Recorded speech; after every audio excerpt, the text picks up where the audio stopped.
যদি y এর ছেদকে আরো একটু নিচে নামিয়ে আনি তাহলে কি হয় দেখা যাক। y এর ছেদক এর মান কমানোর সাথে সাথে রেখাটি নিচে নেমে আসছে। এখানে আমরা ঢালের মান বাড়াতে পারি কিনা তা দেখি, কেননা বিন্দু দুইটিগামী রেখাটির কিছুটা খাড়া। এভাবে আমরা এই দুই বিন্দুগামী সরলরেখার সমীকরণটি পাব। সমীকরণটি হচ্ছে y সমান 7 ভাগ 4x। এখানে ঢাল হচ্ছে 7 ভাগ 4 বা 1.75 এবং এটি y অক্ষকে ছেদ করে ঋণাত্মক 13 ভাগ 4 বিন্দুতে।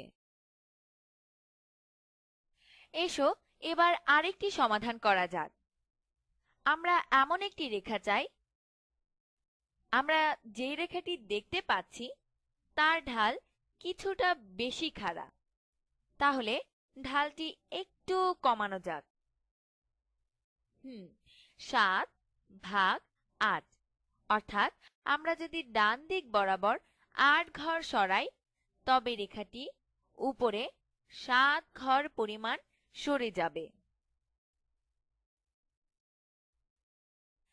এখন আমরা রেখাটি উপরের দিকে সরিয়ে আনি, সেজন্য y এর ছেদকে সরিয়ে আনলাম, অর্থাৎ y এর ছেদকে উপরে সরিয়ে আনলেই রেখাটিও উপরে সরে আসবে। রেখাটির সমীকরণ হচ্ছে y সমান 7 ভাগ 8x যোগ 13 ভাগ 4। এখানে আমাদের কোটি যদি 8 হয় তবে ভুজ হবে 7। গ্রাফ থেকে দেখা যাচ্ছে 8,7 বিন্দুটি রেখার উপরেই অবস্থিত। এবারে এসো আরো একটি সমাধান করা যাক। গ্রাফে যে বিন্দু দুইটি এখন দেখা যাচ্ছে ওই দুই বিন্দুগামী রেখার সমীকরণ আমরা নির্ণয় করব।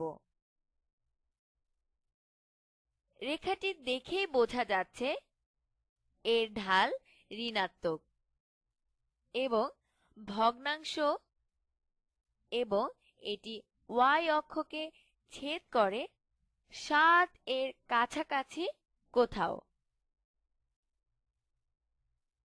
প্রথমে আমরা ঢাল এর মান কিছুটা কমিয়ে দেই, কিন্তু এভাবে রেখাটি আরো নিম্নগামী হচ্ছে। তাহলে এসো এখন ঢালের মান কিছুটা বাড়ানো যাক। হ্যাঁ, এবারে দেখা যাচ্ছে যে রেখাটি একটু উপরের দিকে সরিয়ে আনতে হবে। এসো রেখাটি একটু উপরের দিকে সরিয়ে আনি। এবারে আমরা রেখাটির সমীকরণ পেলাম। হ্যাঁ, এটি ঢাল আসলেই ঋণাত্মক, যার মান ঋণাত্মক 1 ভাগ 3 এবং y অক্ষে ছেদিত অংশ এর মান 22 ভাগ 3। আশা করি সবাই বুঝতে পেরেছো। সবাই ভালো থাকবে। ধন্যবাদ।